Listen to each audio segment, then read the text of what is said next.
Hi there, I'm Molly Ravenheim, also known as Raven, and finally, after 30 years, an old dream come true, thanks to this little guy right here. So I'm originally a graphic designer and artist, so I was thinking, how on earth are we going to make all this stuff? I love tarot cards. I've been obsessing with tarot cards for about 5 years now. I give out free spreads. I also give out consultations. And mind you, they are going up in price because they are pretty on spot, many of them, and the advice I give is pretty down to earth. If you have questions which are far out, I can also give you that. Now, my construct started about when I was in the beginning of my 20s, when I was still working with just ink. There was no such thing as Photoshop or these things. Yes, I'm Gen X. So I had this story about this hybrid race that was so mysterious that even the black elves and the blood elves and everyone would fear going near this forest. So thanks to this little portable printer here, I managed to transfer the digital art with pretty precise prompting, and I haven't run it through Photoshop yet, so this is just me finally seeing my prompts now alive, and they all have a story attached to them. They are not chronologically made. I just want to see them, but they are perfectly readable. I just did a Taurus read, which was a lot of kiss and lovey-dovey, and I thought, wow, is it too much love in here? No, there is no such thing. I did a Scorpio read, and we saw that, yes, these cards are really good. They fill out the space in between the regular tarot as we see them, and some of them are a mixture. So we are working on currently a file now where that will describe each card. I will also put on planets, as I have some experience within astrology, what planets and star sign they might resonate with, which could be more than just Venus in Scorpio. It could be a little bit more like that. The Fool here in this deck is actually a mixture of the Fool and the Devil, because originally the Fool was also a jester, just like the Magician also was a jester. So we are going to have a quick card flip through, so you'll get presented. There's only 35 cards. Sorry about that. I need my liquid.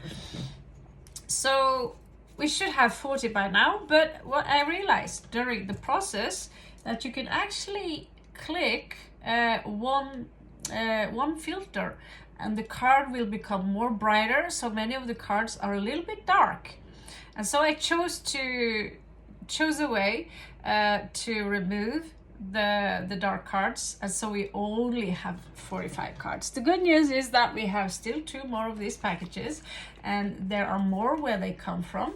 So it's about 600 baht. 1000 baht is about $30. So I have molested, it's only 20 sheets, so I have molested 2 boxes, which is about 1200 baht. So, approximately maybe $40 just to get out this deck. That means it's highly valuable, it's very unique, and for the collectors out there, no, you cannot have them. But yeah, if you give me, give me a good offer, you can, but you have to know that I'm actually using them. I've been waiting to do this for about 7 months now, since I finally managed to, you can prompt them, I was actually working old school style with the ink and stuff, and I was seeing, okay, if I'm going to get to 78 cards, it's going to take a very, very long time, and I don't even have Photoshop. Now we have Photoshop, we have the ability to prompt the stuff, And we have this little guy here to do the test prints, the small test prints. And all of a sudden, you have a deck in your hand. So this is supposed to be an oracle deck, but I did push in something that is kind of resonating more or less with the regular deck. So if you obsess over tarot cards, please take my, you can hang on to my channel, and I will get the news up there, because within this year my intentions are, if Om Namah Shivaya, is to produce the card in a chronological rekkefølge, as we say in Norway. They will be produced chronological, so you actually get the story, in this case the story of this verse, which is basically sword and sorcery. I have to disappoint those of you who are only into sword and sorcery and roleplay. There will be science fiction attached to the story eventually, because that's how the storyline goes. So that was the introduction in how hard I've been working. Actually, it's not hard to work when you love what you do, isn't it? But to get these cuties out of this little thing here, let's just say I spent the night and I had a lot of fun. So this is the Flipthrew. This got a little bit dark, but this is a queen. So this card is basically called Adventure. I'll have to excuse that they are very glossy. So this is something, if I can ask them, do you have less glossy ones? If you want to do this back home, you can finally do it back home. I did it from the phone, basically put them in my, what's it called? Document folder, which you can share from your Galaxy, from your computer, and into your document folder, and you'll get a good print. So this symbolizes an adventure. She's part of, well, this is actually the queen. I like to be a little bit secretive about the queen because she's supposed to be a myth, a legend. Here we see another card called the Regent. So they're not just like tarot cards. This one is a little bit dark. She could definitely be adjusted, and she will be when available. But the Regent, she could be synonymous with the Empress. She is also here very fertile. She's also a warrior. So she's not just all fluffy-dovey, fertility and cuddle. She does have an emperor in her. So that, because that's her story. Her name is Queen Tiamat or /Anzu. And the original Queen of Tiamat is something you can read about the Enuma Elish. This is a hybrid queen. And I'm not going to reveal just yet what kind of hybrid she is, but she's very secretive, and the green hair basically symbolizes the heart. She do have a heart. She's not vicious, although she might take some vicious, how to say, if you are a ruler, you need to take some Machiavellian decisions, which is to be feared more than loved. Okay. So here we have True Love's Kiss. The only way for me to prompt images like this was by using True Love Kiss. If not, it was very difficult to create intimacy like this. So this card basically symbolizes twin flame energy. These two are twin flames, not just because they look like each other, because they are from the same race called the Ilvarians.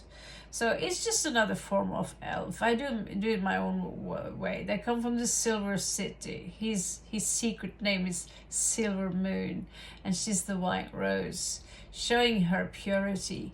But the story behind them is that they're actually cursed with their own inner demons. He's also a demon king, and she's cursed with a wolf. She's also a shaman. So she turns into a wolf, and he turns into a demon creature. So they're not as all lovey-dovey and princessy as Galadriel, all that thing as you see. This part of the story will be written in what is coming along with it. Cute. Yes, and when you get it, it is unconditional love. It is true love's kiss.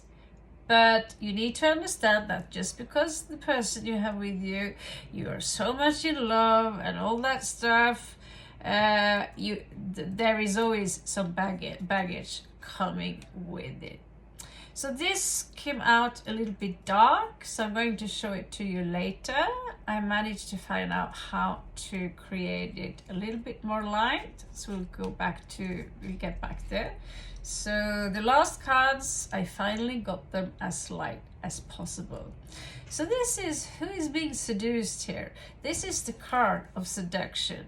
It's called the Whispering. So yeah, there's a story here where he's supposed to be the Raven, just like in KGB and CIA. He's supposed to seduce the Dark Queen that lives in the underworld, the Scorpion Queen.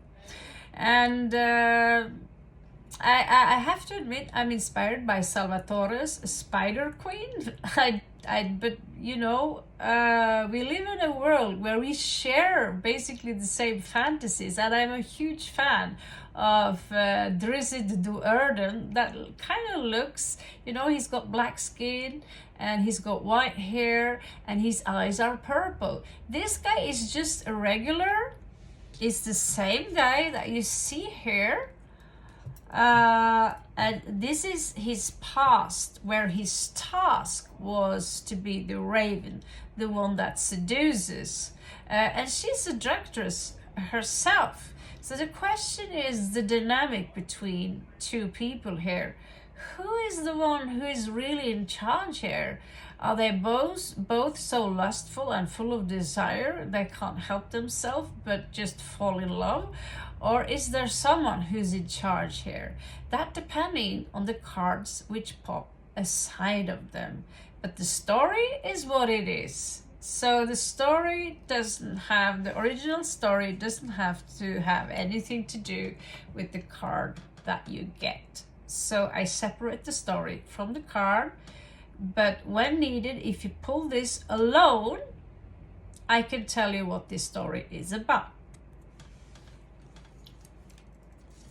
So here we have Rage. So this is, you find out someone maybe betrayed you, they underestimated you, and this is the reason they call, his name is Irishan, by the way, the Elvarian blonde, long kind of, he kind of Lord of the Rings kind of things, you know, the silver elf. They are known to all Celtic mythology also to be very high, blonde, white skin. They've got light gray eyes, very beautiful eyes. And by his side, he has this person he trusts. He doesn't really trust anyone because he is a Machiavellian. And so does she have to be, but she's obsessed with him, and she did something naughty. He found out, and you of all people did this to me. And so the demon in him, she kind of forgot who he really is. He's kind of been a fluff puff for some while. This is underestimating someone. Maybe you are the one underestimating someone. Or maybe you are the one who are taking no shit from no one, and you are now exposing your wrath, your shadow side, to tell people where you belong, where you should sit. This is who I am. How dare you to